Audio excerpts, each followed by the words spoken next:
Hi, and welcome to this episode of Sports Bets for Free. My name is Scott Jenkins. I'm your host. I'm a local average sports bettor here in Phoenix, Arizona. And today, just giving you picks for NFL Week 2 as we're in the midst of college football season here, or college football Saturday. And gave those picks to you yesterday.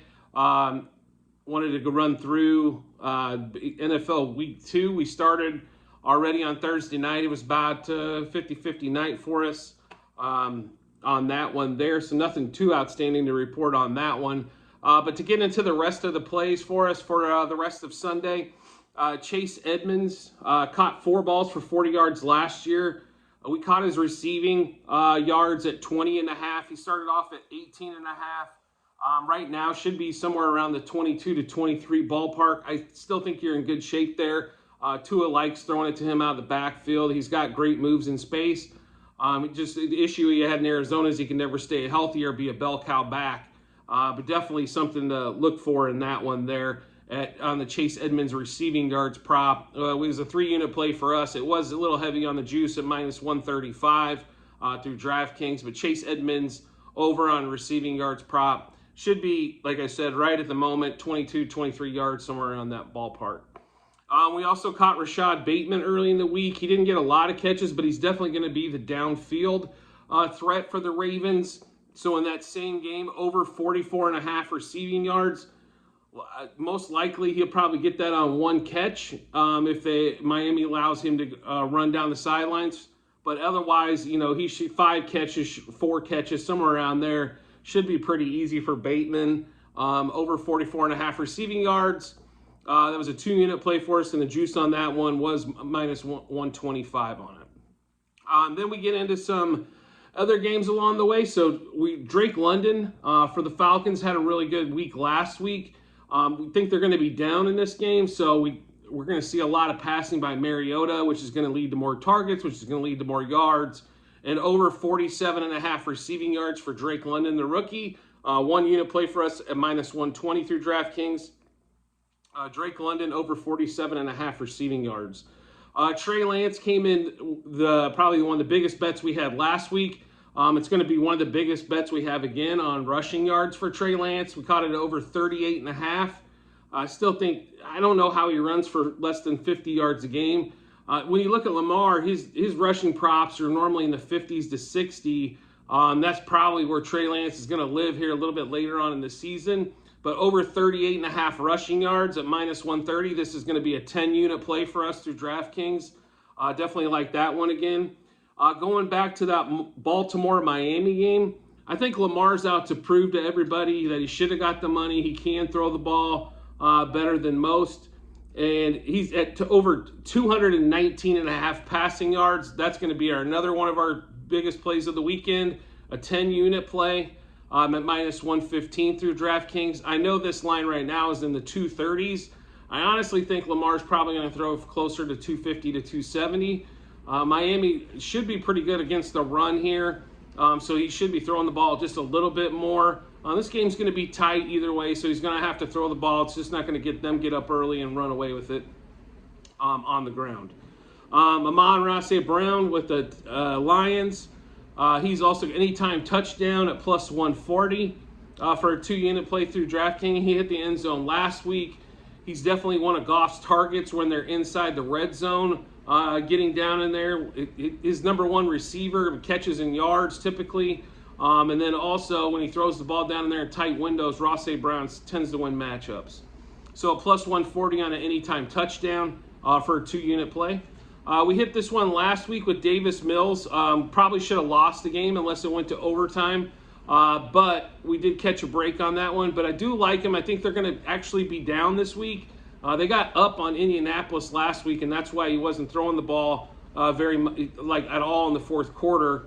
On that one, it's over 223.5 passing yards. It looks like that's about the same or right around there. I think he's going to go for 250 plus this week. So another good one there. Davis Mills over passing yards on the prop. Javonte Williams, one of the weirdest coach games by the Broncos last week in Seattle. I think they get back to Javonte as our lead back, not Melvin Gordon. So over 83.5 rushing and receiving yards is the prop play we did there for 1 unit play. So like Javonte Williams, over 83.5 rushing and receiving. The next one's going to be Christian Kirk.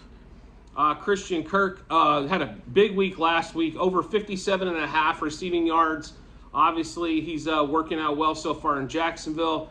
Minus 130 on that, so the juice was a little bit heavier. 2 unit play on that.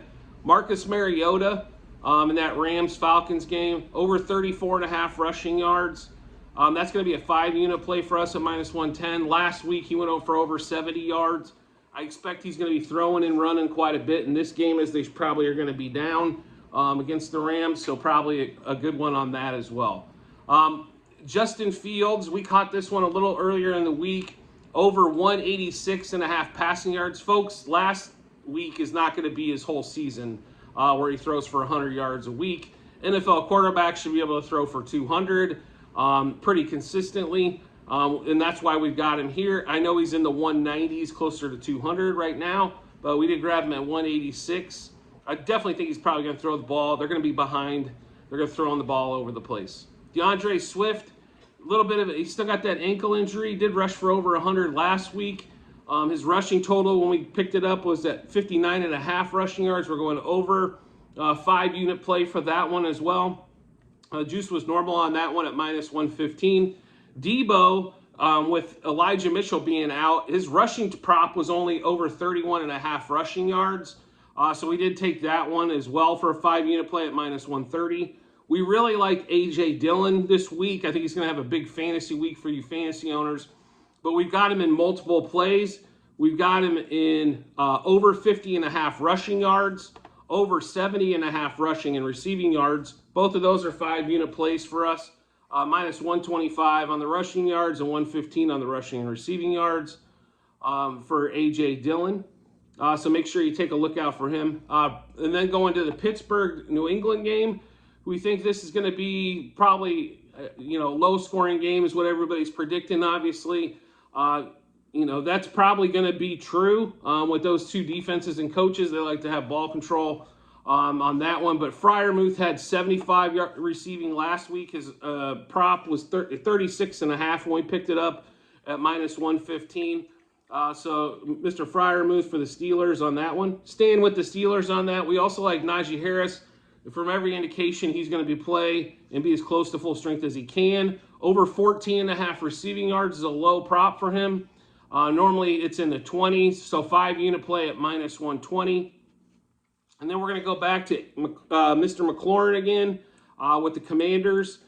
He had 2 catches, had a touchdown last week, but over 57.5 receiving yards for a 2 unit play. I'm sure he'll see more targets this week. Kyle Pitts, going back to the Falcons-Rams game, like I said, I think they're going to be behind and throwing the ball a lot. So Kyle Pitts over 48.5 receiving yards for a 1 unit play. Marquise Hollywood Brown, they totally misused him. They only basically ran him on fly patterns, it seemed like, in week 1. So I expect them to see a lot more targets against the Raiders. A 2 unit play for us there at 58.5 receiving yards. Javonte Williams, I think he might have had over 70, 80 receiving yards last week, and his receiving prop came out at 22.5 receiving yards. We hopped on that one early at minus 115 for a 5 unit play. And then we'll get to a couple of the games that we like. So the Steelers, I don't know how they're not favored at home against the Patriots, so we'll take them plus the 2. The Eagles on Monday night, I think the Eagles are one of the top teams in the NFC, minus 2 against the Vikings. The Panthers, coming off of that dumb loss, they are plus 2 again this week. And the Bengals minus 7 against the Dakless Cowboys are going to be our games that we like. Then we get back to Najee Harris, 64 rushing and receiving yard prop, minus 115 for a 3 unit play. Trey Lance's number, probably should have took this a little bit earlier in the week, but we just caught it at 193.5 passing yards. I think he's throwing the ball for over 200, folks, at 2 unit play, and that's at even money. Then we got Winston over 235.5 passing yards, minus 115 for a 2 unit play. We also like Chase Claypool to get into the end zone this week on the Steelers-Patriots game. He is going off at plus 235 for a 1 unit play on anytime touchdown. And then Robbie Anderson, I believe he went for over 100 last week, over 39.5 receiving yard prop for a 3 unit play. Cooper Kupp, because I don't know if Stafford looks at anybody else, over 93.5 yards receiving for a 1 unit play. Debo, obviously, we would like a lot this week. So Debo, and we got his rushing prop already, and now receiving yards of only 47.5 for a 3 unit play. Jamar Chase, who had a monster last week and should again this week, over 77.5 receiving yards, minus 115 for a 3 unit play. We get into O.J. Howard, who had a monster week last week. We expect not the same amount of touchdowns with the Texans, but we do expect some yards. Davis Mills to throw him the ball. And his receiving prop is extremely low at minus 11.5 at minus 115 for a 5 unit play. And since I will be shocked if anybody lets Justin Jefferson open again, the rule of thumb is go bet Adam Thielen. His receiving prop, again, is under 50 yards at 49.5 at minus 120 for a 5 unit play. All those were through DraftKings. The Panthers we did take through Caesars on that +2, just to give you a heads up. So that's kind of a rundown of what we got going on for Sunday. We'll also post the sheet here on YouTube, Sports Wager 4, as well. Will be on there. And if anybody would like it sent to them, I email it to them too at sportsbetsforfree@gmail.com. Thanks so much for listening. I look forward to seeing you in the next episode.